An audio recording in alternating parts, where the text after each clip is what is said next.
1장 찬양 드리심으로 금요일 예배 하나님 앞에 드리겠습니다.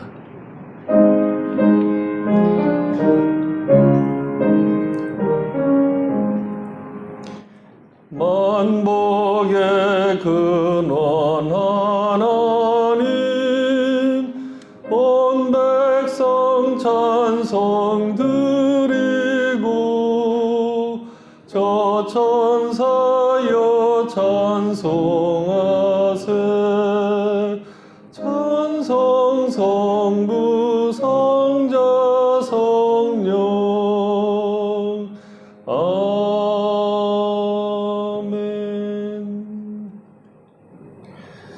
하나님 아버지 감사합니다. 지난 한 주간 동안도 우리를 주님의 품에 안으셨다가 정한 날 정한 시간에 저희들이 함께 하나님 앞에 모여서 예배드릴 수 있도록 복을 주셔서 감사합니다. 우리를 구원하셨을 뿐만 아니라 우리가 매일 살아가는 동안에 우리와 함께 하셔서 참된 소망을 품고 살아가도록 인도하신 하나님 앞에 저희들이 모여 있사오니 우리의 마음을 다하여 하나님을 경배하고 찬양하는, 그래서 하나님 우리에게 베푸시는 은혜로 우리 영혼이 큰 힘과 기쁨을 이루는 귀한 시간 되도록 복을 내려주시옵소서. 예수님의 이름으로 기도했습니다. 아멘. 15장입니다. 찬송 15장.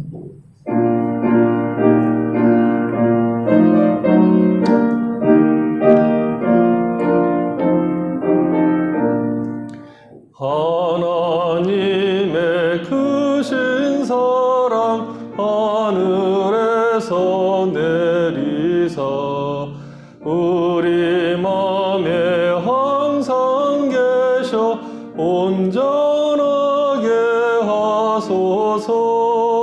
우리 주는 자비하사 사랑 무한하시니 두려워서 떠는 자를 구원하여 주소서. 걱정 근심 많은 자를 성령 감화하시며 복과 은혜 사랑받아 평안하게 하소서. 처음과 끝이 되신 주님 항상 인도하시어서 마귀 유혹받는 것을 속히 끊게 하소서.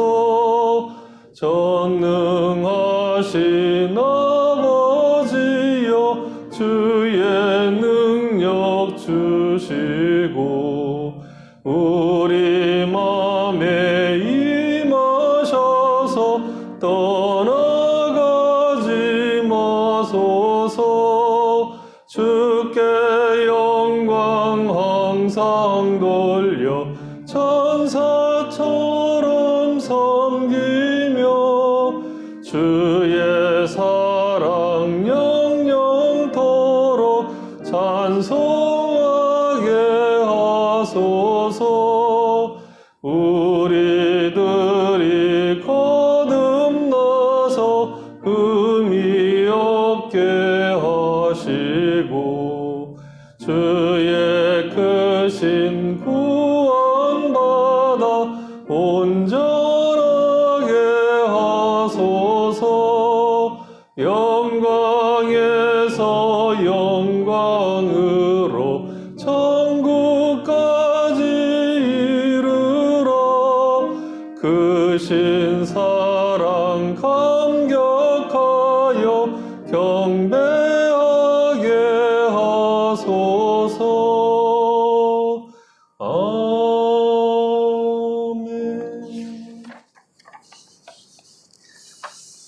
하이델베르그 유리문답 제99문입니다.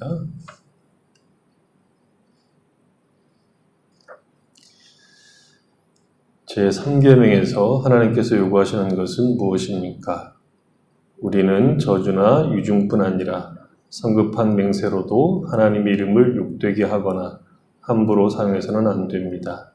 또한 다른 사람들이 이 무서운 죄를 범할 때 침묵하거나 방관하고 있어도 안 됩니다. 한마디로 우리는 하나님의 거룩한 이름을 경외함과 존경의 마음으로 사용하고 하나님께 바르게 신앙 고백을 하고 경배를 드리며 또한 우리의 모든 말과 행실로 하나님께 영광을 돌려드려야 합니다. 제100문, 맹세와 저주로 하나님의 이름을 욕되게 하는 것이 그리고 그러한 저주와 맹세를 막거나 금하려고 최선의 노력을 하지 않는 사람들에 대해서도 하나님께서 진노하실 정도로 그렇게 무서운 것입니까? 진실로 그렇습니다. 하나님의 이름을 욕되게 하는 것보다 더 심각하고 하나님을 더 진노케 하는 죄는 없습니다. 그래서 하나님께서는 이 죄를 죽음으로 벌하라고 명하셨습니다. 사도신경으로 신앙 고백드립니다. 나는 전능하신 아버지 하나님, 천지 창조주를 믿습니다. 나는 그의 유일하신 아들, 우리 주 예수 그리스도를 믿습니다. 그는 성령으로 잉태되어 동정녀 마리아에게 선하시고 본디오 빌라도에게 고난을 받아 십자가에 못 박혀 죽으시고 장사된 지 사흘 만에 죽은 자 가운데서 다시 살아나셨으며 하늘에 오르시어 전능하신 아버지 하나님 우편에 앉아 계시다가 거기로부터 살아있는 자와 죽은 자를 심판하러 오십니다. 나는 성령을 믿으며 거룩한 공교회와 성도의 교제와 죄를 용서받는 것과 몸의 부활과 영생을 믿습니다. 아멘. 338장 찬양드리겠습니다.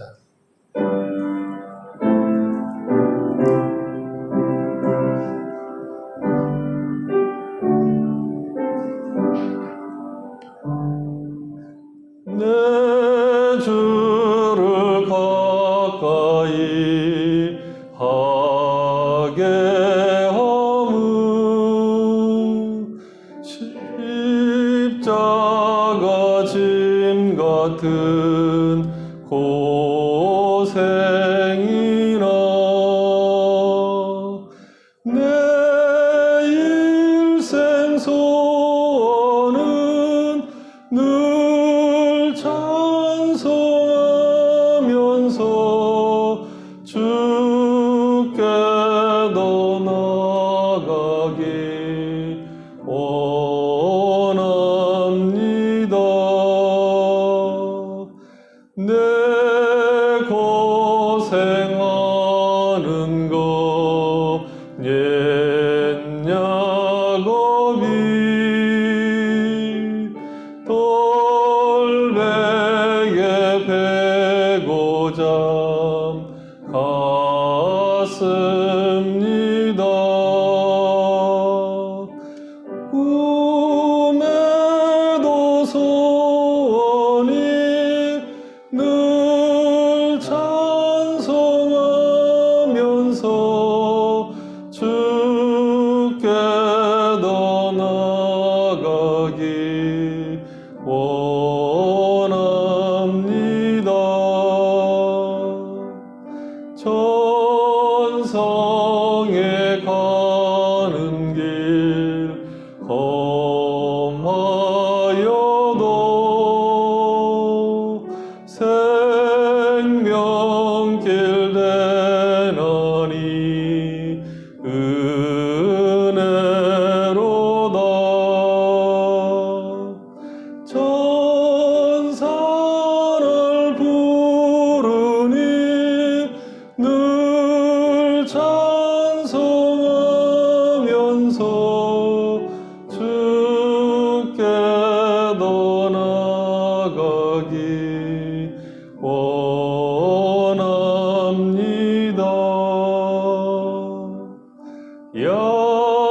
야곱이 잠깨어 일어난 후 돌란을 쌓은 거 본받아서 숨질 때 되도록 늘 찬송하면서 주께 더 원합니다.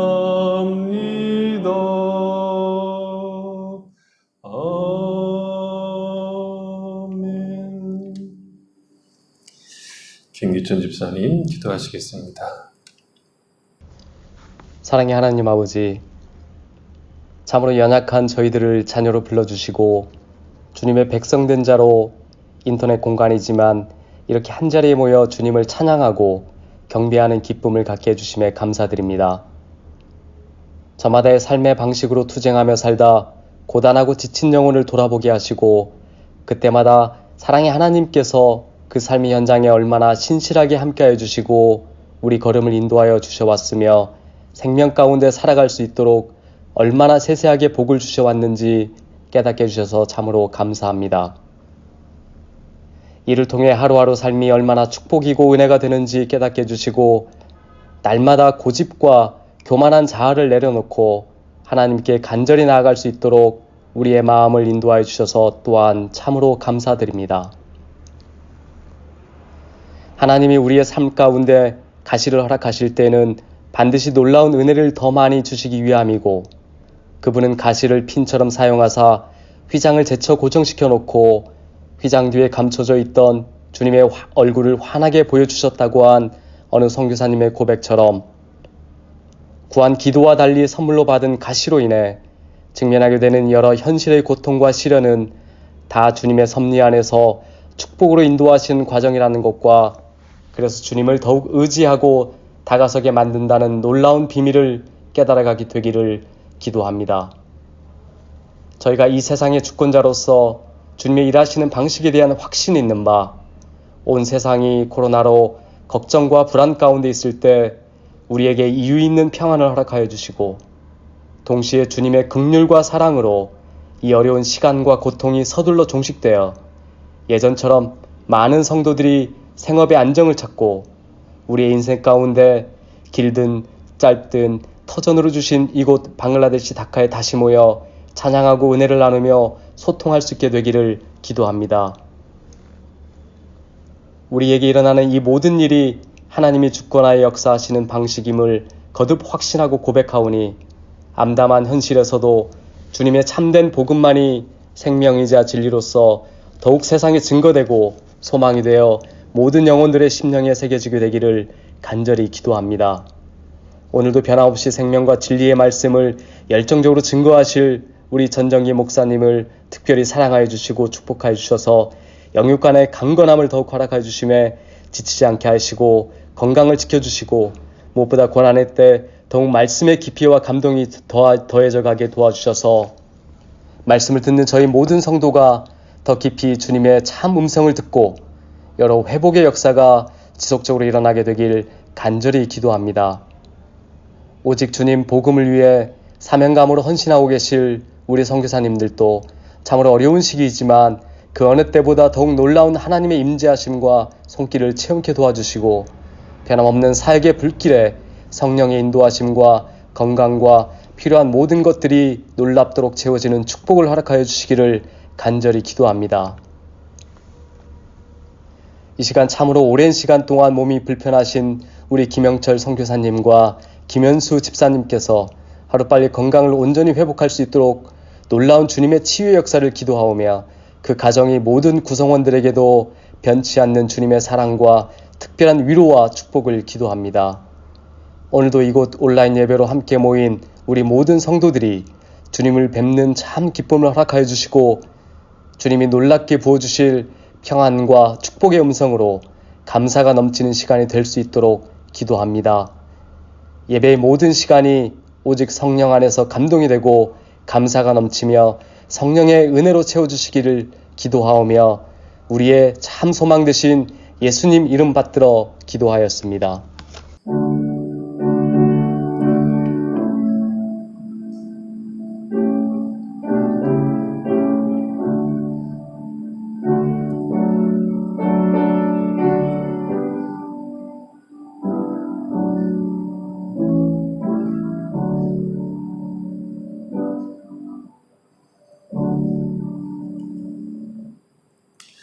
성경 말씀 야고보서 4장입니다.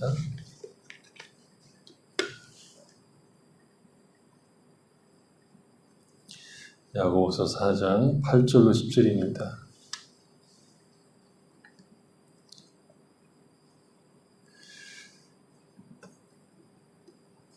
같이 읽어보겠습니다. 하나님을 가까이 하라. 그리하면 너희를 가까이 하시리라. 죄인들아 손을 깨끗이 하라. 두 마음을 품은 자들아 마음을 성결하게 하라. 슬퍼하며 애통하며 울지어다. 너희 웃음을 애통으로 너희 즐거움을 근심으로 바꿀지어다. 주 앞에서 낮추라. 그리하면 주께서 너희를 높이시리라. 조재경 집사님 그래도 찬양을 하시겠습니다.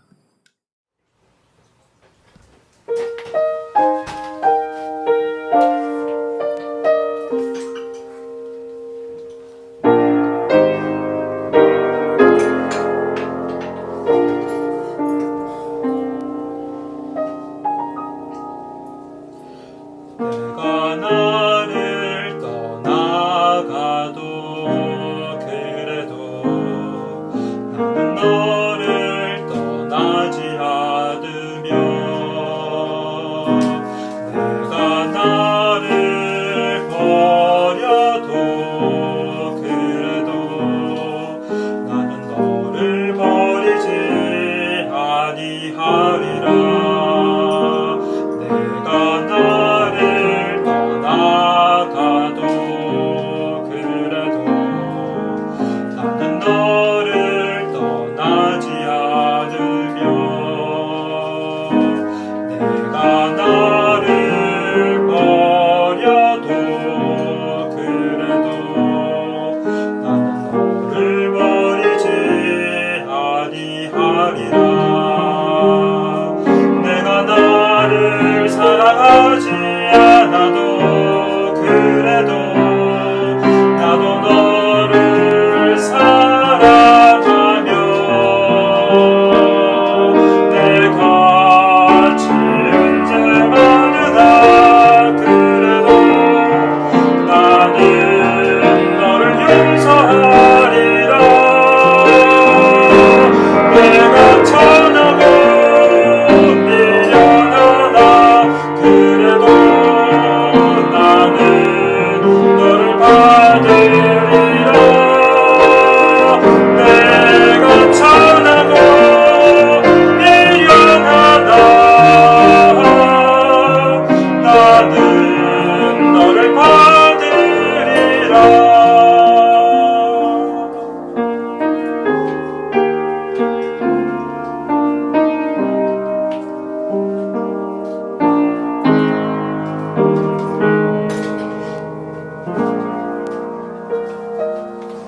내가 나를 떠나가도 그래도 나는 너를 떠나지 않으며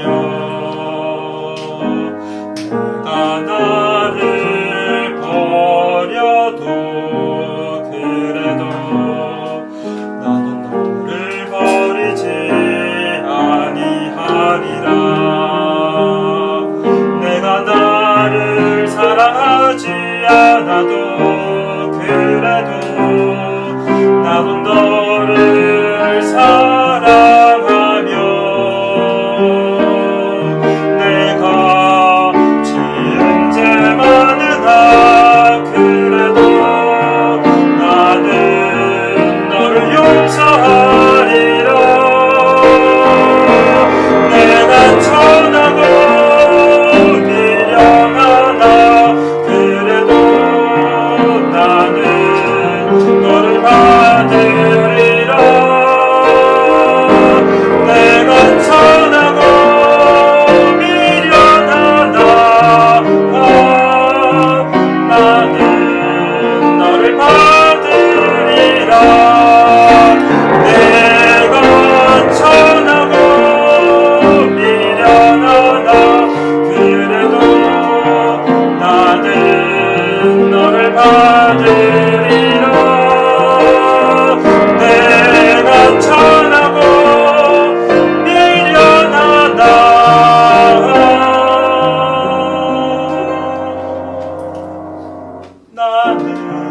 너를 받으리라.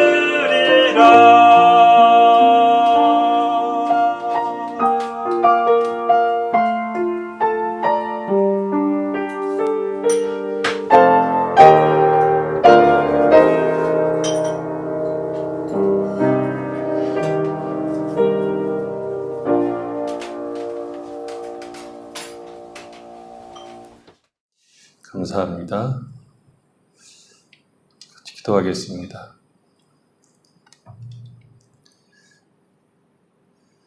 하나님 아버지, 감사합니다. 매일매일 하나님이 주시는 은혜로 살아가도록 복을 주셔서 감사합니다. 주님의 선한 손길과 그 능력에 의해서 우리가 보살핌을 받고 있고 또 위로를 받으며 살아갈 수 있도록 복을 주셔서 참 감사합니다.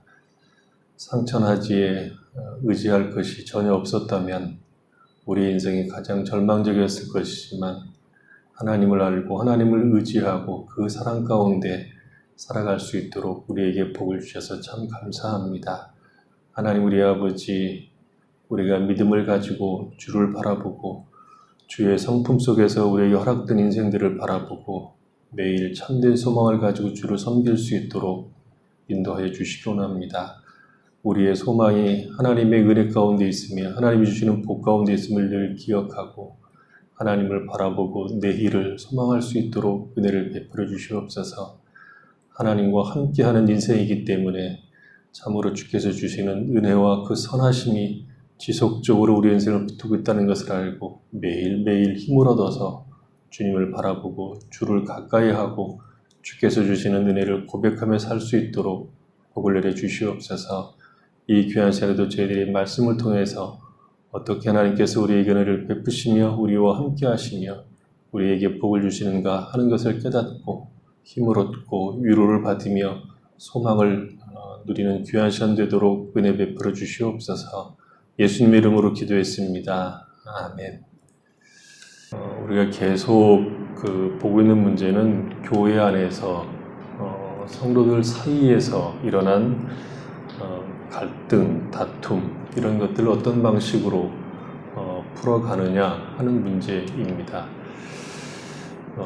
다툼과 갈등은 예수를 믿는 사람과 사람 사이에서 일어난 문제이죠. 그러면 문제가 사람과 사람 사이에서 발생한 것이니까 우리는 이제 대충 이렇게 해라 저렇게 해라 좀 큰 문제들은 어떤 위원회를 만들어서 합의점을 찾아가는 것으로 문제를 풀어갑니다. 그것은 잘못된 것이 아니라 일반적인 이제 우리가 알고 있는 삶의 방식들이죠. 그러니까 사람과 사람 사이 문제이기 때문에 사람을 어떻게 대해야 하는가, 또 그렇게 얽혀있는 문제들을 어떻게 풀어야 하는가 하는 것들에 대해서 우리는 이제 여러 가지 이제 조직들을 만들기도 하고 위원회를 구성하기도 하는 것은 우리가 알고 있는 삶의 방식이라는 거죠. 근데 성경은 이제 완전히 다른 방식으로 이 문제를 접근합니다. 먼저 하나님의 사랑을 바라보라 하는 것이 첫 번째였죠. 내가 하나님의 사랑을 얼마나 풍성하게 받고 있는가를 아는 것이 사람과 사람, 특별히 성도와 성도 사이에서 일어난 문제를 푸는 1차적인 방식으로 야고보가 얘기했습니다. 하나님이 나를 사랑한다는 것을 알면 어떻게 되겠습니까? 하나님의 사랑으로 채워지면 내 인생이라고 하는 것은 부족함이 없는, 그래서 내가 누구와 나를 비교해서 나의 존재를 확인할 이유가 사라지기 때문에 인간과 인간 사이에 벌어지고 있는 갈등, 다툼들이 사라질 가능성이 많다 하는 것이죠. 그리고 겸손을 얘기했죠. 겸손하다는 것은 나의 나된 것은 하나님의 은혜라고 고백하는 것입니다. 그래서 하나님이 채우셔서 존재하는 인생이라는 것을 알기 때문에 내 존재를 누구와 비교해야 하고 내가 더 나아야 하는 것이 없게 되는 것이죠. 그래서 나라는 존재가 하나님의 은혜로만 설명된다고 할 때 그것은 다른 사람과 나를 비교해서 시비할, 다퉈야 될 그런 이유들이 사라진다는 것입니다. 그리고 마귀를 대적하라고 얘기했습니다. 갈등과 다툼이 인간과 인간 사이에서 일어난 일이기도 하지만 본질적으로 마귀에게 설득당한 꼴이 되기 때문에 마귀를 대적하고 하나님께 복종하라라고 얘기했습니다. 그래서 결국 갈등과 다툼이 우리가 어떻게 마음을 먹어야 하느냐, 상대방을 어떻게 바라봐야 하느냐, 무슨 방법을 써야 하느냐, 무슨 비결이 있느냐 하는 것으로 이 문제를 풀어가고 있지 않고 하나님과 우리의 관계 속에서 이 문제를 풀어가고 있다는 거죠. 사람과 사람 사이의 문제이기 때문에 그 사람과 내가 다르기 때문에 말하자면 성격이나 자라온 환경이 다르기 때문에 발생하는 문제라고 그 원인을 말하고 있는 것이 아니라 하나님과 인간 사이에 일어난 문제들이 사람과 사람 사이의 문제를 발생시킨다라고 얘기하고 있는 거죠. 그래서 일반적으로 우리는 사람과 사람의 문제는 그들이 가진 성격이나 배경 혹은 환경 같은 여러 가지 문제 때문에 발생한다라고 그 원인을 진단하죠. 그래서 인간과 인간 사이의 문제를 푸는 방식은 언제나 서로 다른 성격을 가지고 있는 사람들이 어떻게 조화를 이룰 것이냐, 다른 환경에서 자란 것을 어떻게 이해하고 우리가 받아줄 것이냐와 같은 답을 내놓는 것이 틀렸다가 아니라 진단이 근본적으로 잘못되었다라고 말하는 것이 성경이 하고 있는 이야기입니다. 진단이 잘못되면 처방도 역시 문제가 생기는 거죠. 내가 위험 때문에 위가 아픈데 아프다고 진통제만 주는 것은 약간의 도움은 주겠지만 근본적으로 치료가 되는 것은 아니라는 거죠. 그러니까 하나님과 내가 문제가 있는데 사람과 사람 사이 어떻게 할 것이냐를 꺼내놓는 것은 마치 진통제를 주는 것과 같은데 오늘날 그것이 세상에서는 심리학이 그런 역할을 한다 이렇게 볼 수 있습니다. 그래서 심리학이 요즘은 많이 사람들에게 인기를 끌고 있고 그것이 마치 사람과 사람 사이에 벌어지는 문제를 해결할 것처럼 보이지만 해결하고 있지 못하다 하는 것이 우리가 보고 있는 현실입니다. 성경은 인간과 인간 사이의 문제는 성격이나 환경이나 그들이 가진 어떤 조건 때문이 아니라 하나님과의 관계에서 문제가 생긴 것이 인간과 인간 사이에 영향을 끼치는 것으로 이야기를 합니다. 창세기 3장을 보면 그것이 명확하게 나옵니다. 아담이 처음 하와를 봤을 때 이렇게 경탄을 하죠. 드디어 나타났구나. 내 뼈 중에 뼈, 내 살 중에 살. 그 여자를 그 사람에게 데려오셨다. 그러자 그가 너무 기쁜 나머지 이렇게 소리질렀다. 아니, 이게 누군가? 이제야 이렇게 모습을 드러내다니. 이 사람은 내 뼈에 나온 뼈 아닌가? 내 살에서 나온 살이 아닌가? 이렇게 이제 고백을 하죠. 아담과 하와가 하나님의 통치 아래에 있었을 때는 전혀 문제가 없었습니다. 좋았죠? 성경은 그 좋았다는 표현을 뭘로 쓰고 있느냐면 둘 다 벌거벗었으나 부끄러워하지 않았다 하는 표현으로 이야기를 하고 있죠. 하지만 이들이 마귀의 유혹에 넘어가 하나님의 법을 어기게 되자 이들은 먼저 무화과 나무 잎으로 치마를 엮어서 부끄러운 부분을 가리고 하나님을 피해 나무 뒤로 숨습니다. 그리고 하나님께서 제게 짝으로 주신 여자가 그 나무 열매를 주어서 제가 먹었다라고 책임을 이제 여자에게 돌리죠. 하나님과 여자에게 돌립니다. 하나님의 명령을 거역하자 하나님과의 관계가 틀어진 것은 당연한 것이고 그 다음에 내 뼈, 내 살이라고 했던 여자와의 관계도 틀어진 겁니다. 사람과 사람 사이의 문제가 발생한 것이죠. 그래서 나와 다른 사람 사이의 문제가 생기게 된 것이 타락의 결과라고 성경은 이야기합니다. 그러니까 사람과 사람 사이의 문제가 먼저 발생한 것이 아니라 문제가 하나님과 사람 사이에서 먼저 발생했기 때문에 인간의 문제는 하나님과 먼저 풀어야 비로소 사람과 사람 사이의 문제도 풀어갈 수 있다라고 성경이 말하는 거죠. 그래서 부부가 잘 사는 비결은 복잡하지 않습니다. 부부 10계명 같은 것도 있고, 부부가 잘 사는 비결 이런 것도 있는데 그런 거 외우고 다닐 필요도 없습니다. 아버지 학교와 같은 프로그램도 사실은 별로 도움이 안 됩니다. 필요 없습니다.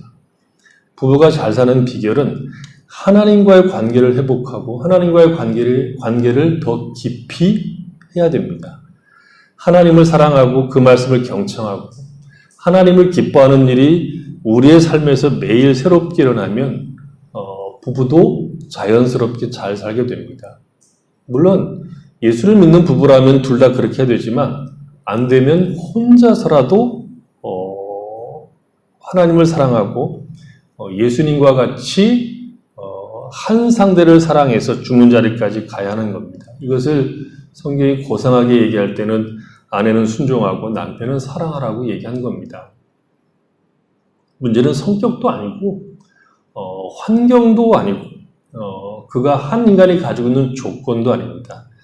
하나님과의 관계가 긴밀하고 온전해지면 사람과 사람 사이의 문제는 작아지고 풀어지고 녹아지는 것으로 성경이 이야기를 합니다. 오늘 본문도 그 맥락 속에서 하는 이야기죠.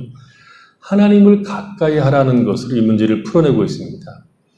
야고보는 사람과 사람 사이의 문제를 푸는 방식으로 하나님의 사랑, 하나님 앞에서의 겸손, 그리고 이제 하나님을 가까이 하라 하는 것으로 이야기합니다. 하나님을 가까이 하면 하나님도 우리를 가까이 하신다 이렇게 얘기하죠. 그래서 우리가 풀어야 될 것은 하나님을 가까이 하는 것이 무엇이냐 하는 것입니다. 어떻게 하는 것이 하나님을 가까이 하는 것이냐 하는 것을 풀어야 되는데 하나님을 가까이 한다 하는 이 말은 알듯 말듯한 그런 내용이죠. 성경에서도 이렇게 하는 것이 하나님을 가까이 하는 것이다 라고 구체적으로 명시해서 말한 곳은 없습니다.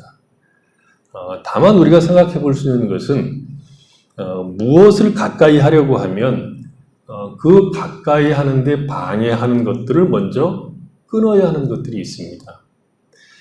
내가 공부를 한번 가까이 해보겠다, 열심히 해보겠다고 결심하면 공부하는 일에 방해되는 것을 먼저 끊어야 그 다음에 이제 가능하죠. 게임 5시간, 공부 30분 이렇게 해놓고 나는 공부를 하겠다라고 하는 것은 사기치는 거죠. 하나님을 가까이 한다고 할 때는 하나님을 가까이 하는 일에 방해되는 것을 먼저 해결하는 것이 이제 우선한다는 것입니다. 살을 빼겠다고 하면서 뭐 아침에도 고기, 저녁에도 고기 이렇게 먹으면 이제 문제죠. 하나님을 가까이 한다는 것은 소극적인 것처럼 보이지만 그러나 적극적으로 가까이 하기 위해서 방해되는 것을 제거하는 것이 우선합니다. 히브리서 12장 1절과 2절을 보면 이런 얘기를 합니다. 히브리서 12장 1절 2절인데 제가 다른 성경을 읽어드립니다. 그러므로 이렇게 구름대와 같이 수많은 증인이 우리를 둘러싸고 있으니 우리도 갖가지 무거운 짐과 얽매는 죄를 벗어버리고 우리 앞에 놓인 다름질을 참으면서 달려갑시다. 믿음의 창시자요 완성자이신 예수를 바라봅시다. 이렇게 되어 있습니다. 그러니까 믿음의 경주를 하는 거예요. 이 경주는 마라톤이죠. 예수를 바라보는 일은 우선적으로 갖가지 무거운 짐과 그 얽매는 죄를 벗는 일이 우선합니다. 그러니까 달려가기 위해서 이제 무거운 짐과 얽매인 죄를 이제 벗어야 되죠. 여기 갖가지 무거운 짐이라고 하는 것을 쉽게 표현하면 군살입니다. 영적인 군살을 말합니다. 군살이라고 하는 것은 우리 몸에 있는 군살과 같은 말 뜻인데 우리 몸에 있는 군살이 이제 죄는 아니죠. 그러니까 그 군살이라고 하는 것은 그래서 죄라고 말할 수는 없지만 경주할 때 하등에 도움이 되지 않는 것, 오히려 방해되는 것을 얘기합니다. 신자의 삶에서도 죄라고 할 수는 없지만 영적인 군살과 같은 것들이 있습니다. 뭐 과도한 TV 시청이라든지 과도한 취미생활 같은 것, 그리고 책을 읽는 것은 좋은 것이지만 신앙에 직접적인 도움이 안 되는 책만 줄창나게 읽어대는 것, 이것들은 전부 다 영적인 군살입니다. 요즘은 과도한 유튜브 시청, 넷플릭스 시청 이런 것들로 이제 이야기를 할 수 있겠죠. 그리고 게임에 몰두하는 것들일 겁니다. 이런 것들을 지나치게 하면 신앙은 하나의 습관이 되어버립니다. 내용을 채우지 못하고 신학의 내용을 채우지 못하고 주변만 맴도는 그런 꼴이 된다는 거죠. 얽매이는 죄는 말할 필요가 없습니다. 죄는 하나님이 싫어하는 것이니까 오히려 하나님을 멀리하게 되는 이제 내용이 되는 거죠. 그러니까 배가 망망대해로 출항을 하려고 하면 먼저 닷줄을 올려야 하는 것과 같이 하나님을 가까이 하고자 할 때는 우선적으로 해야 되는 일은 영적 군사를 제거하고 죄를 벗어버리는 것이 중요합니다. 그래서 공부를 하려면 공부에 방해되는 일을 과감하고 신속하게 버려야 합니다. 그러니까 무엇을 가까이 하기 전에 먼저 가까이 하는 일을 방해하는 것들을 제거하고 버려야 하는 수고가 우선한다는 것이 이제 중요한 원칙입니다. 그러고 난 다음에 이제 가까이 하는 문제를 살펴보는 것이죠. 그럼에도 불구하고 가까이 하는 것이 뭐냐? 이게 참 애매모호한 것이죠. 그래서 구체적인 이제 사람의 예를 한번 이제 들어서 설명하는 것이 좋겠습니다. 구약에서는 모세, 다윗, 그리고 신약에서는 예수님, 이렇게 좀 들 수 있겠습니다. 그래서 하나님을 가까이 한 사람이 누구냐 할 때 대표적인 인물로 꼽으라면 구약은 모세, 다윗, 신약은 예수님, 이렇게 들 수 있습니다. 출애굽기 33장 7절 이하를 보면 거기 아주 재밌는 내용이 나옵니다. 출애굽기 33장 7절에 보면 이스라엘 백성이 진을 칠 때마다 모세는 장막을 거두어 가지고 진 밖으로 나가 진에서 멀리 떨어진 곳에 그것을 치곤 하였다. 모세는 그 장막을 주님과 만나는 곳이라 하여 회막이라고 하였다. 주님을 찾을 일이 생기면 누구든지 진 밖에 있는 이 회막으로 갔다. 모세가 그리로 나갈 때면 백성은 모두 일어나서 저마다 자기 장막 어귀에 서서 모세가 장막으로 들어갈 때까지 그 뒤를 지켜보았다. 모세가 장막에 들어서면 구름 기둥이 내려와 장막 어귀에 서고 주님께서 모세와 말씀하신다. 백성은 장막 어귀에 서 있는 구름 기둥을 보면 모두 일어섰다. 그리고는 저마다 자기 장막 어귀에서 엎드려 주님을 경배했다. 주님께서 마치 사람이 자기 친구에게 말하듯이 모세와 얼굴을 마주하고 말씀하셨다. 모세가 진으로 돌아가도 눈의 아들이며 모세의 젊은 부관인 여호수아는 장막을 떠나지 않았다. 이렇게 되어 있죠. 이스라엘 백성들이 광야에서 진을 치면 모세는 그 진과 떨어진 곳에 하나의 장막을 쳤다는 것이죠. 그리고 그 장막을 모세가 하나님을 만나는 곳이라고 해서 회막이라 그렇게 이제 불렀다는 것입니다. 백성들은 모세가 자주 이 회막으로 가는 것을 알고 있었습니다. 그래서 모세가 들어갈 때까지 이제 복원을 했다는 거죠. 거기에서 모세는 하나님과 마치 친구하고 이야기하듯이 얼굴을 마주보고 말씀하고 말씀을 나누었다고 얘기하고 있습니다. 34장에 넘어가 보면, 출애굽기 34장으로 넘어가면 모세가 주님 앞으로 들어가서 하나님과 말할 때는 수건을 벗었고 나와서 하나님께서 명하신 것을 이스라엘 백성들한테 전할 때는 이스라엘 자손이 자기 얼굴에서 빛이 나는 것을 보게 되므로 다시 모세가 하나님과 함께 이야기하러 들어갈 때까지는 자기 얼굴을 수건으로 가렸다 얘기합니다. 그러니까 모세는 하나님과의 긴밀한 이 만남 속에서 그 흔적이 얼굴의 광채로 나타났던 것이죠. 그렇죠? 그러니까 하나님과 더불어 말씀을 나눈, 친구하고 이야기하듯이 말씀을 나눈 그 결과가 얼굴의 광채로 나타나는 것입니다. 그러니까 이것보다 하나님과 더 가까이 있었던 모습을 우리가 그려내기 쉽지 않습니다. 말하자면 모세는 하나님과 얼굴을 마주하고 친구와 이야기하듯이 이야기를 한 거지요. 하나님으로부터 말씀을 들었던 것이고, 그리고 하나님에게 자기의 말을 한 것입니다. 그것을 오늘날식으로 얘기하자면 뭐죠? 성경 말씀을 듣는 것이 있고 하나님께 우리가 기도하는 것이 있다는 뜻입니다. 그래서 하나님을 가까이 한다는 것은 하나님이 하시는 말씀을 귀담아 듣는 것이 하나가 있고 하나님에게 간구하는 것이 또 하나가 있는 겁니다. 다윗을 한번 생각해 보십시오. 다윗이 하나님과 매우 친근했다는 인상을 우리는 받습니다. 매우 친했다 하는 인상을 받죠. 다윗을 생각하면. 그렇게 생각하는 이유는 그가 지은 시를 통해서 우리에게 전달되는 이미지입니다. 그의 시를 읽어보면 두 가지가 강조되는데 하나는 율법, 말씀이지요. 율법이고 다른 하나는 그가 하나님 앞에 간청하는 간구들입니다. 그는 시편에서 하나님 앞에 간구할 때 형식을 초월해서 간구하는 많은 내용들이 있음을 우리가 알 수 있습니다. 이 다윗의 시 중에서 가장 유명한 시는 우리가 시편 23편이지만 가장 중요한 시편이라고 할 때는 1편일 겁니다.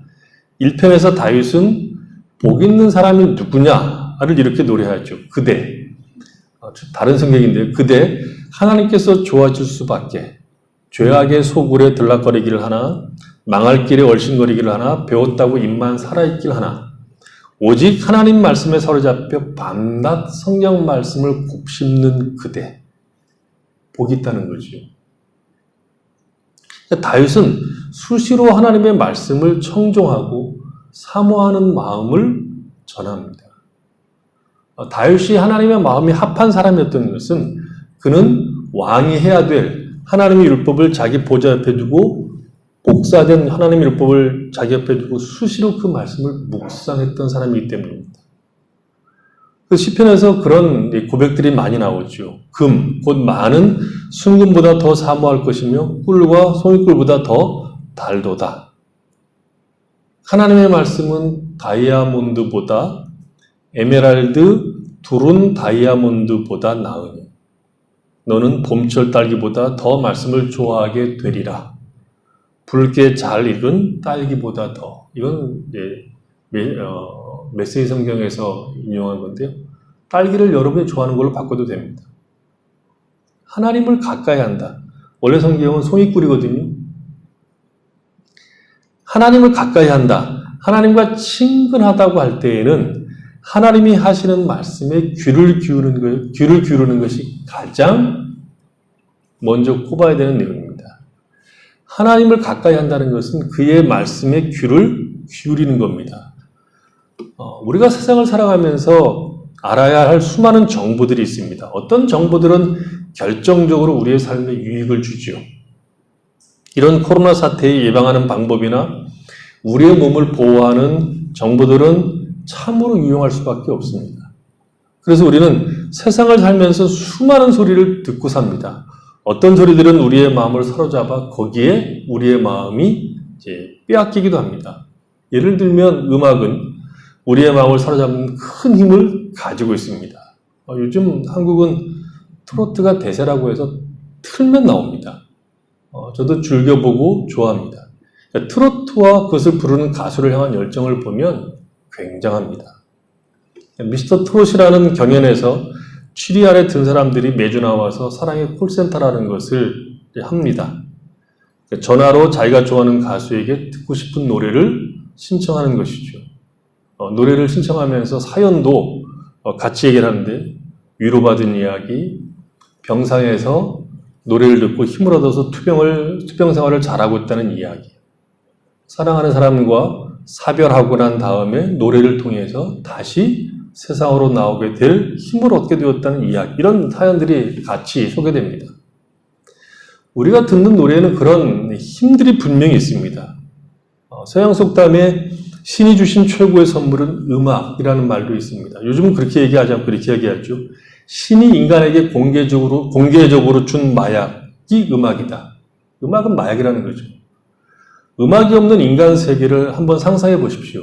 끔찍할 겁니다. 아니, 음악을 다 제거하고 드라마를 한번 보십시오. 전혀 드라마를 볼 수가 없을 겁니다. 영화나. 우리에게 어떤 소리는 아주 큰 위로와 힘을 줍니다. 그러나 그런 위로는 이 세상에 머물러 있는 위로요, 힘입니다. 가장 감미로운 음악을 통해서 우리 영혼은 진리에 이르지 못합니다.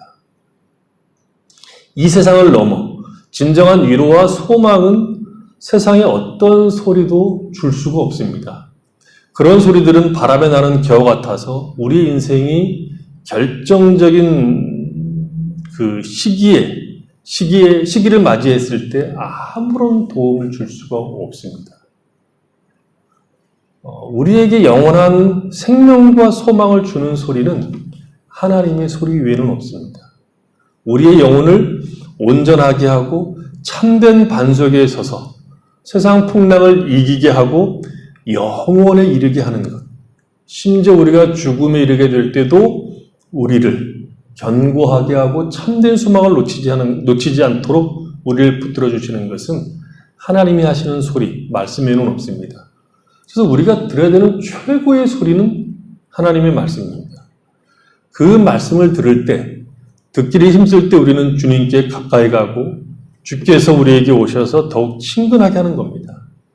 하나님이 들려주시는 소리가 내가 좋아하는 어떤 가수의 감미로운 소리와 비교할 수 있겠습니까?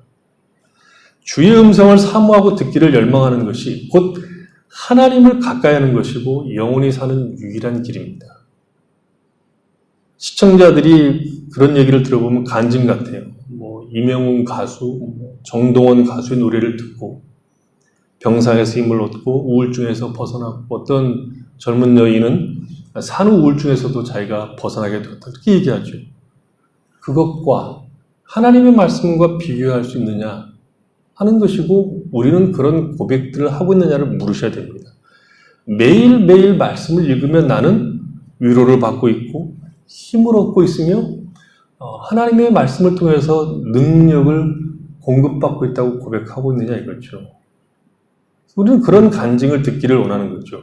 설교를 듣다가 하나님을 만나고 그의 넘치는 사랑으로 말미암아 내가 처했던 모든 상황에서 자유를 누리게 되고 말씀을 읽다가 하나님께서 허락하시는 은혜 속에서 내 영혼이 샘을 얻었다는 고백들이 있느냐는 겁니다.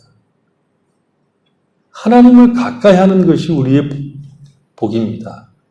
그리고 거기에서 우리는 비로소 우리의 입을 벌려서 말을 하게 되고 하나님과의 교제가 비로소 이루어지는 겁니다. 하나님을 가까이 하는 것은 결국 말씀을 듣는 것이고 기도하는 것입니다. 하나님을 가까이 한 사람 치고 말씀을 멀리한 사람은 없습니다. 하나님을 가까이 하는 사람은 말씀을 지극히 사모합니다. 매일 규칙적으로 부지런히 하나님의 말씀을 사모하고 그 말씀을 읽고 듣고 곱씹어 내 생명의 양식으로 삼습니다. 그런 사람들이 동시에 기도할 수밖에 없습니다. 예수님을 보십시오. 예수님에게도 동일한 모습을 볼 수 있습니다. 히브리서 12장 2절에 보면 오직 예수만 바라보십시오. 그분은 우리가 참여한 이 경주를 시작하고 완주하신 분입니다. 그분이 어떻게 하셨는지를 배우십시오. 그분은 앞에 있는 것, 곧 하나님 안에서 그리고 하나님과 함께 결승점을 지나는 기쁨에서 눈을 떼지 않으셨기에 달려가는 길에서 무엇을 만나든지 심지어 십자가의 수치까지도 참으실 수 있었습니다. 예수님은 하나님과 함께 결승점을 지나는 기쁨, 영광이죠. 그 영광에 이르는 기쁨에 눈을 떼지 않으셨습니다.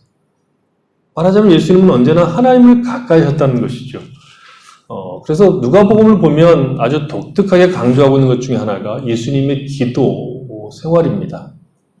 왜 독특하냐면 예수님의 기도 생활이 누가의 기록에 의하면 습관을 따라 그렇게 하셨다는 겁니다. 예수께서 나가사 습관을 따라 감람산에 가시며 예수님은 습관을 따라서 새벽에 기도하셨고 예수님 습관을 따라서 밤이 맞도록 기도하셨다. 그런 뜻입니다. 그래서 복음서에서 우리는 주님께서 기도하시는 모습을 종종 보게 되죠. 새벽 그리고 밤새도록. 그리고 주님은 자기가 하는 말, 자신이 하는 말은 자기 마음대로 하는 것이 아니라 자기를 보내신 분의 말을 하는 것이다. 이렇게 얘기했습니다. 내 말은 내 자의가 아니라 나를 보내신 분의 뜻이라고 얘기했습니다. 말하자면 주님은 하나님의 말씀을 들었고 그 말씀을 따라 보내신 뜻, 구속을 완성하시기 위해서 기도하셨다는 거죠. 그러니까 주님 역시 몸으로 이 땅에 계실 때 말씀과 기도로 하나님과 교통하셨습니다. 주님보다 하나님과 더 친근한 분을 찾을 수가 없죠. 그런 주님이 우리에게 보여주신 모습은 하나님의 말씀을 듣는 것, 그리고 자주 하나님 앞에 나아가 기도하는 것이었습니다. 하나님을 가까이 한다는 것은 하나님을 찾는 것, 그 말씀을 듣고 그에게 입술을 벌려 대화를 나누는 것을 의미합니다. 그렇게 함으로써 우리가 얻는 것이 무엇냐 하면 내가 원하는 것을 얻게 되는 것이 아니라 주님의 뜻에 순복하고 하나님을 즐거이 따라가게 됩니다. 주님이 바라본 것은 주님이 하나님과 친밀하게 함께한 것은 하나님과 함께 결승점을 지나는 것이었고 그것이 주님에게는 최고의 기쁨이었기 때문에 십자가의 수치도 참으실 수 있었다라고 얘기합니다. 그것이 가까이 할 때 우리에게 주어지는 복입니다. 그러니까 하나님을 가까이 하면 복인데 그 복이 내가 원하는 인생을 살 수 있도록 해주시는 것이 아니라 하나님을 기뻐하는 인생으로 우리가 살아가기 때문에 인생의 최고의 기쁨을 맛보게 된다. 그래서 복이라는 겁니다. 말하자면 하나님을 가까이 한다는 것은 내가 원하는 인생을 살기 위한 방편이 아니라 내 인생을 하나님의 사람으로 살아가는 내용이라는 겁니다. 이것을 야고보가 다툼과 싸우는 장면에서 하는 이유가 있습니다. 하나님을 가까이 하면 어떻게 될까요? 야고보는 하나님을 가까이 하면 하나님도 가까이 하신다 이렇게 얘기하고 있습니다. 우리와 하나님이 가까워지면 무슨 일이 벌어질까요? 어떤 일이 벌어질까요?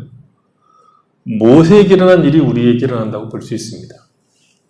모세가 하나님을 가까이 하자 일어난 일은 민수기 12장 1절 2절에 나옵니다. 1절로 3절에 나옵니다. 거기 아주 재밌는 내용이 나오는데 모세가 구수 여자를 취하였더니 그 구수 여자를 취하였으므로 미리암과 아론이 모세를 비방하니라. 그들이 이르되 여호와께서 모세에만 말씀하셨느냐 우리와도 말씀하지 아니하셨느냐 하매 여호와께서 이 말을 들으셨더라. 이 사람 모세는 온유함이 지면의 모든 사람보다 더하더라. 모세가 여인을 하나 취했습니다. 네. 아내로 삼았는지는 정확히 이제 성경에 기록하고 있지 않습니다. 이 여인이 구스 여인인데요. 구스 여인이라는 것은 이스라엘 12지파에 속한 여인이 아니란 뜻입니다. 어떤 학자들은 흑인일 가능성도 있다. 이제 그렇게 이야기를 하기도 합니다. 그러니까 출애굽할 때 많은 잡족들, 다른 민족들이 쫓아왔는데 그 중에 속해 있는 여자일 겁니다. 아론과 미리암 입장에서 보면 굉장히 이상한 겁니다. 모세는 레위지파 사람이거든요. 레위지파는 어떤 여자와 결혼해야 되는가를 이미 이야기해 주었습니다. 그래서 2절에 보면 여호와께서 모세와만 말씀하셨느냐 우리와도 말씀하지 아니하셨느냐 라고 한 겁니다. 그러니까 미리암과 아론이 볼 때에는 모세가 하나님의 말씀을 어겼다는 지적입니다.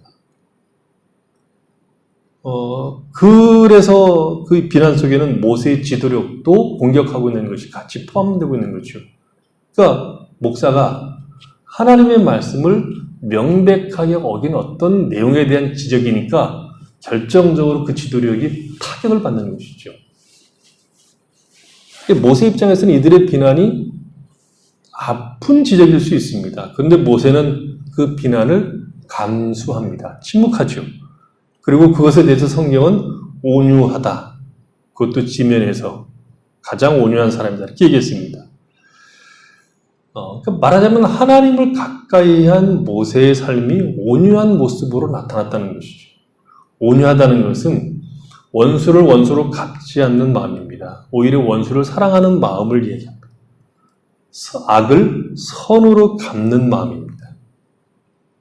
핍박하는 자를 위해서 기도하는 것이고 그것이 신약 성경에서는 예수님이 십자가 못 박히셨을 때 저들이 알지 못하고 하니까 저들의 죄를 용서하십시오라고 기도한 것이고 스데반이 기도했던 그 기도의 내용들이 다 온유한 마음입니다. 내 인생은 하나님이 인도하신다. 하나님의 손에 내 인생이 놓여져 있다. 그 하나님께서 나를 가장 선하고 복된 길로 인도하시고 그 하나님의 손에서 나는 가장 영광스럽게 될 것이다 라고 하는 것을 아는 자들이 자기를 비난하는 자들을 향해서 똑같은 마음으로 퍼부어주는 것이 아니라 그것을 감내하고 오히려 축복하는 것이 온유한 마음입니다. 이 마음이 누구의 마음이냐 그러면 예수님의 마음입니다. 마태복음 11장 28절로 30절에 보면 우리가 아는 유명한 성경 구절이 하나 거기 나오죠. 수고하고 무거운 짐진 자들아 다 내게로 오라. 내가 너희를 쉬게 하리라. 나는 마음이 온유하고 겸손하니 나의 멍에를 메고 내게 배우라. 그리하면 너희 마음이 쉼을 얻으리니 이는 내 멍에는 쉽고 내 짐은 가벼움이라 하시니라. 그러니까 주님께 가면, 우리를 초대하신 주님께 가면 신나는 일이 생기는데 그 일이 뭐냐 그러면 쉬게 된다는 거죠. 쉬게 됩니다. 어떻게 쉬게 되느냐? 주님의 마음, 곧 온유와 겸손을 담아서 쉬게 된다고 얘기합니다. 말하자면 하나님을 가까이, 우리를 초대하신 주님의 초대에 응해서 가까이 가면 그 성품을 담아내게 된다는 거죠. 그래서 하나님을 가까이 하면 힘과 능력이 생기는 것이 아니라 우리를 초대하신 하나님의 마음을 닮아가는 그 성품을 담아내게 된다는 거죠. 그 마음이 온유하고 겸손이라고 얘기했습니다.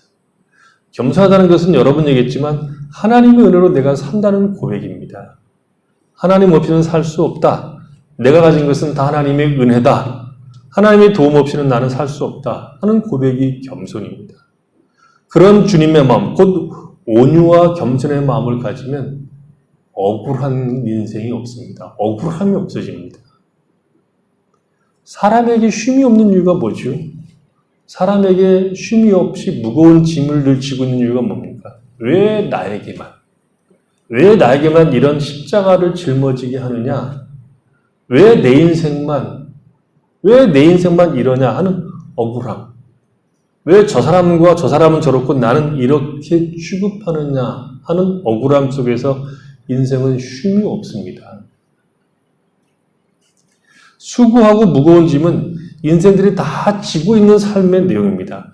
그 무겁고 수고스러운 짐이 억울하지 않게 되는 것은 짐이 사라져서가 아니라 온유하고 겸손하게 그 짐을 지기 때문입니다. 우리의 인생이 복되게 되는 것은 환경과 조건이 개선되어서 내가 원하는 인생으로 사라지는 것이 아니라 하나님을 가까이 함으로 온유와 겸손을 닮아 가기 때문입니다.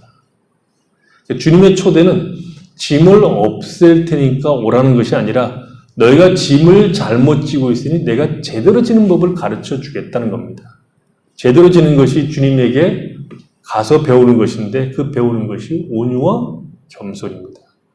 그리고 그것은 우리가 주님에게 갈 때, 주님을 가까이 할 때 얻을 수 있는 복입니다.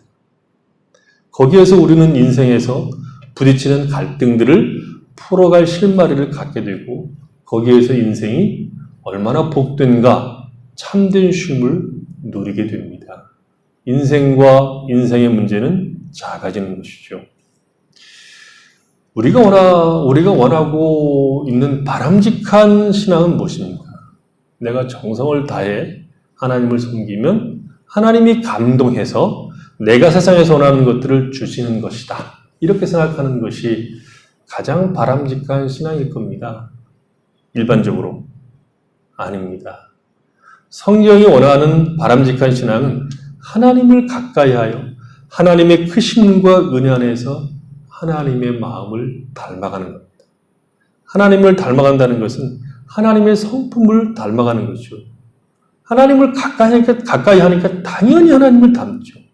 원수를 사랑하는 그 마음, 온유하고 겸손하게 짐을 지는 그 마음, 그리고 그것이 우리의 인생에서 가장 큰 쉼이라는 것을 아는 것입니다. 잘 생각하셔야 됩니다. 하나님을 가까이 한다는 것은 내가 원하는 것을 얻는 방법이 아니라 하나님의 성품을 닮아냄으로써 이 악한 세상에서 하나님의 뜻을 따라 살아가는 자리로 간다는 것이니까 쉬운 일이 아닙니다. 그러나 거기에 쉼이 있습니다. 하나님을 가까이 하라. 그러면 하나님이 가까이 하신다는 것은 우리의 인생이 우리가 원하는 것을 성취하는 것이 아니라 하나님을 닮아가는 사람으로서의 삶을 살아간다 하는 것이고 거기에 쉼이 있기 때문에 복이 있는 겁니다. 모세의 얼굴이 빛이 나지 않았습니까? 결국 하나님을 가까이 하는 자리에서 비로소 신자들은 나를 둘러싼 문제들이 매우 작은 문제라는 것을 알게 됩니다. 중요하고 본질적인 것은 하나님을 아는 것이고 그의 말씀을 듣는 것이고 내가 그에게 말을 하며 하나님과 함께 교제하는 것이 가장 중요한 일이라는 것을 알게 됩니다. 가까이 하면 가까이 할수록 인간이 겪는 모든 갈등으로부터 우리는 구원받고 쉼을 누리게 됩니다. 수고하고 무거운 짐을 온유하고 겸손하게 짊어지고 가는 억울하지 않는 인생, 오히려 십자가를 짊어지고 가는 인생이 참된 쉼이 있는 인생임을 고백하게 됩니다. 그래서 복이 있습니다. 지금 우리는 하나님을 가까이 할 때이고 가까이 할 수 있는 좋은 때입니다. 우리의 삶 속에서 이렇게 고립된 적이 있습니까? 이렇게 부자유스러운 그런 삶을 산 적이 거의 없을 겁니다. 이런 때를 놓치지 말고 하나님을 가까이 하십시오. 그의 말씀을 가까이 하시고 그 앞에 나가서 간구하십시오.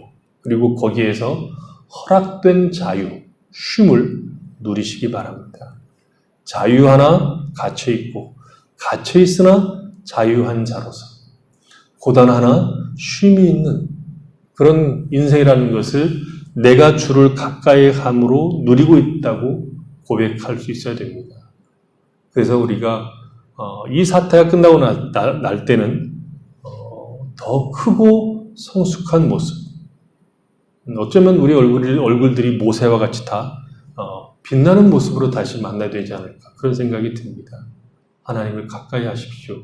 그것이 최고의 복이라는 것을 아시고 그 하나님을 가까이 할 때 우리의 문제들이 매우 작아진다, 참된 쉼이 있다 하는 것들을 지금 이때에 많이 확인하고 누리는 성도들이 되시기를 바랍니다. 기도하겠습니다. 하나님 우리 아버지, 우리가 하나님을 가까이 하도록 가까이 하는 일에 힘을 쓸 수 있도록 우리의 삶을 인도해 주시길 원합니다. 하나님을 가까이 하는 것이 우리의 복입니다. 왜냐하면 하나님을 가까이 하면 우리가 하나님의 성품을 닮아갈 겁니다. 온유하고 겸손한 그 마음을 닮을 것이고 거기에서 우리는 쉼을 누리게 됩니다. 하나님 우리 아버지, 이 얼마나 좋은 때입니까?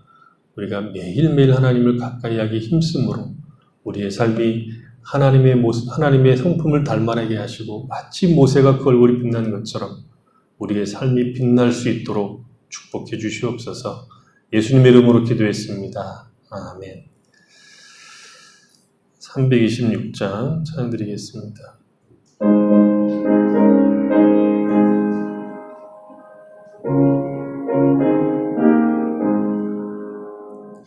내 죄를 회개하고 주 예수 믿고서 내 주를 사랑하며 잘 섬기리로다.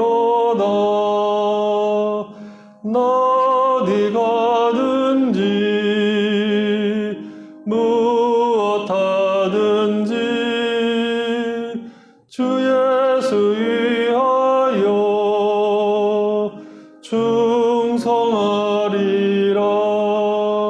내 주의 뜻을 따라 나 살기 원하며 이 세상 있을 동안 주 섬기리로다.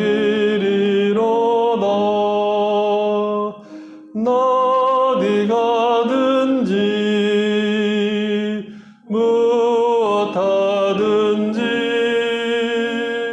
주 예수 위하여 충성하리라. 내 모든 마음 들여 주 위에 일하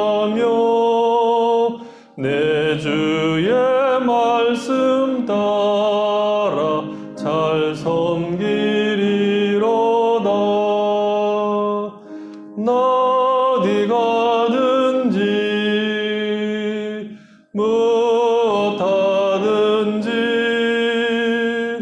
주 예수 위하여 충성하리라. 주님의 크신 능력 날 도와주시니 내 본분 다하여서 주 섬기리로다. 나 어디 가든지 무엇하든지 주 예수 위하여 충성하리라. 내 직분 감당하고 저 천국 올라가 내 주를 길이 잘 섬기리로다. 나 어디 가든지 무엇하든지 주 예수 위하여 충성하리라.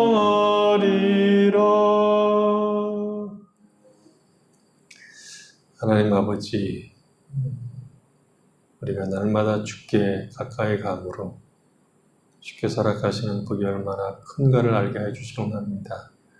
주님께 가까이함이 우리의 쉼입니다. 우리의 복입니다. 주님을 멀리하는 것이 우리의 갈등이며 우리의 불행입니다. 하나님, 우리가 날마다 힘써 주를 가까이함으로 주님의 마음, 곧 온유하고 겸손한 마음으로 인생의 짐을 지고 참된 쉼을 누리는 귀한 삶을 살도록 은혜를 베풀어 주시옵소서. 이 귀한 시간 저희들이 함께 하나님 앞에 예배드리도록 복을 주셔서 감사합니다. 귀한 예물을 드린 모든 손길들 복 있게 하시고 저들의 삶 가운데 늘 함께 하셔서 하나님의 뜻을 이루고 하나님께 살아가시는 것들로 감사하며 주의 뜻을 이루며 살아갈 수 있는 풍성한 삶이 되도록 은혜를 베풀어 주시옵소서. 드려진 예물은 귀한 곳에 쓰임받도록 축복해 주시기 원합니다. 연약한 성도들을 강건케 하시고 하나님 앞에 간구하는 성도들의 기도를 응답해 주시고 이 어려운 때 우리 모두가 기도하고 있는 것들을 주께서 아시오니 응답하여서 우리가 능히 이것을 이기고 주께서 주시는 은혜 안에서 새 힘을 얻도록 날마다 힘을 더하여 주시옵소서. 흩어져 있는 자녀들을 주께서 꼭 붙들어 주셔서 강건케 하시고 날마다 새 힘을 허락하여 주시옵소서. 예수님의 이름으로 기도했습니다. 아멘. 계속되는 이 어려운 사태에 위해서 많이 기도해 주시기 바랍니다. 조금 잠잠해져야 우리가 서로 논의해서 같이 얼굴을 맞대고 예배를 드릴 텐데 원하기는 8월 중순 늦어도 8월 말 이렇게 해서 우리가 같이 예배를 드릴 수 있었으면 좋겠습니다. 좀 꺾였으면 좋겠다 그런 생각이 드니까 여러분 위해서 많이 기도해 주시기 바랍니다. 헌금은 이제 드리려고 하지만 박명 집사님이나 저에게 아니면 화요일 날 오후 2시에 오셔서 같이 예배 드리고 드리시면 됩니다. 5장 찬양 드리시겠습니다.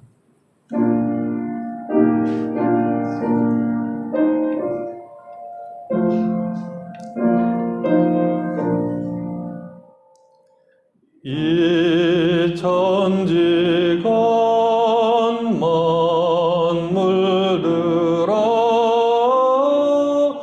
복 주시는 주여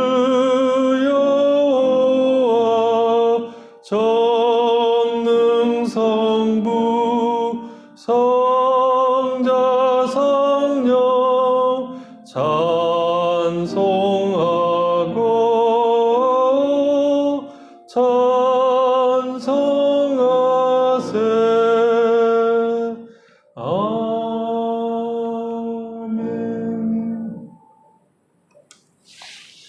주 예수 그리스도의 은혜와 하나님 아버지 사랑하심과 성령의 교통하심이 우리가 날마다 주께 가까이 함으로 주의 성품을 닮아 온유와 겸손한 마음으로 우리 인생을 짐으로 참된 쉼을 누리며 살아가길 원하는 죄 사랑하는 모든 백성들과 그 가정과 삶의 터전 위에와 출단의 성도들과 홀로 떨어져 있는 사랑하는 자녀들 머리 위에와 이 땅에서 구원을 기다리고 있는 수많은 영혼들과 저들을 위해서 수고하는 주님의 모든 귀한 종들 위해 지금부터 영원토록 함께 계실지어다. 아멘.